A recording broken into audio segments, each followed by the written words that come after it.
first pick in the 2011 NFL Draft, the Carolina Panthers select Cam Newton, quarterback, Auburn. This is how the draft is supposed to work. The most electrifying player goes to the worst team and gives that team hope, gives those fans. Cam, whoa, Cam. As Deion Sanders would so eloquently sing about Cam Newton. But now the song that Cam Newton's singing is mystical. It ain't my fault. Did I do that? Can you believe that this man actually said that the reason he's no longer in the NFL is due to his hair? Negro, what? But I just wanted to know, do you ever feel like your way of dressing, your hair, because at some point, obviously, you took on wearing, the dreads, and my parents are Jamaican, obviously. Jamaica is the center of Rastafarian culture, obviously, although people practice that around the world. Do you ever feel like it impacted you getting an NFL job, or just how you're looked upon as far as employment and being the face of an organization? It's been hinted, and I'm not changing. People have hinted toward to say like, Cam, we want you to go back to the 2015 clean cut Cam. But yeah, that was a different me. This is the thing.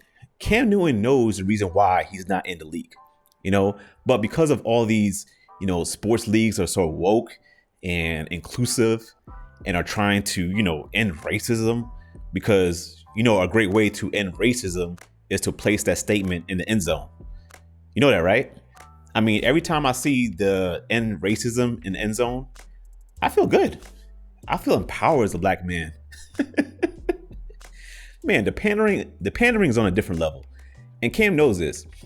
And he has to play the PR, public relations game, by the current rules of engagement in this woke culture, no matter how ridiculous it sounds.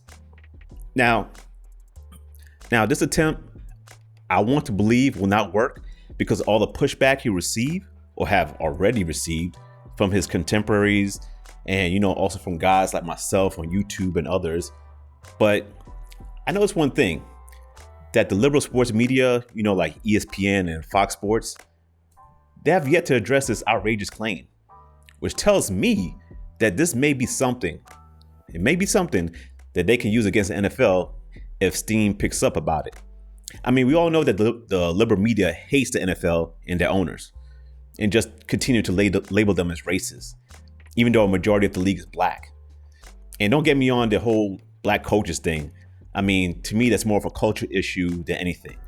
If black players are not advocating hard for more black coaches to coach them, and it's just the media that's the one that's advocating for this, what does that tell you?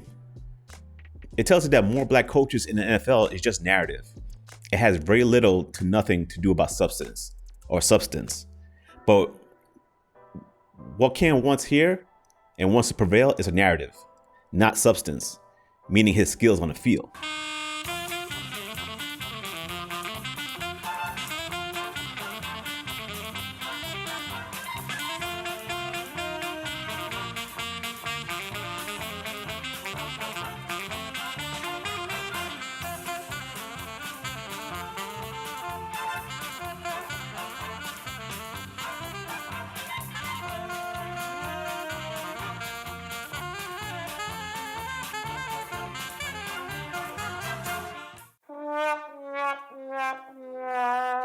Look, from his only season at Auburn in college, you knew this guy was ready for the NFL.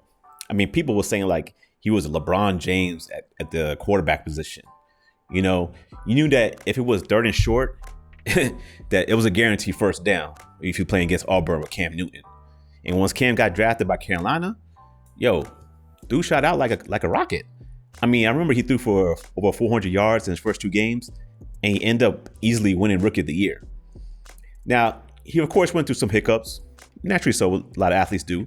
Until after like his fifth or sixth season when he won the MVP and went to the Super Bowl. I believe he played against Peyton Manning and the Denver Broncos.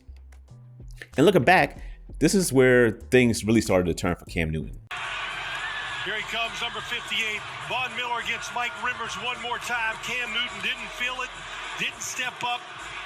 The football just taken out of his hand.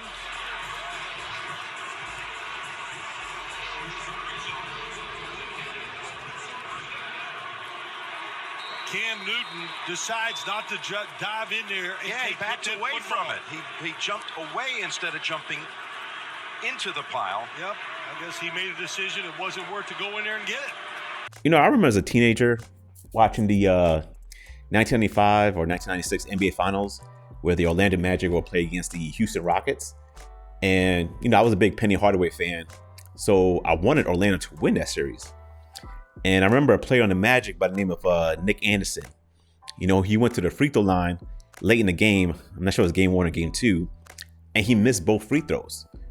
The Magic then got the rebound, and Nick Anderson got fouled again. So he went right back to the line. And again, he missed both free throws. 4 free throws in a row he missed. And I remember my brother saying at the time, oh, this man's career is over. You know, he got demons. And I didn't really understand what he meant until I saw this happen to other sport athletes. Like one of the athletes on top of my head is one that I see around a lot in this town, Dallas, is Tony Romo. You know, if you remember in a playoff game early in his career, he fumbled a snap for a field goal that could have won a playoff game for the Cowboys. Now, Romo did have some good years after that because that was early in his career. So he had some good years statistically, but he was forever known as a choke artist. And this moment happened to Cam in the Super Bowl where he hesitated and paused when he had fumbled the football in the pocket, and he didn't attempt to recover the ball. That moment, he revealed his true colors, and he was never the same. Now, Cam, just like Tony Romo, put up some solid numbers after that disappointing outcome in the Super Bowl, but you could tell that he lost a lot of his luster. You know, that was so evident, the luster that was so evident when he first came out of college.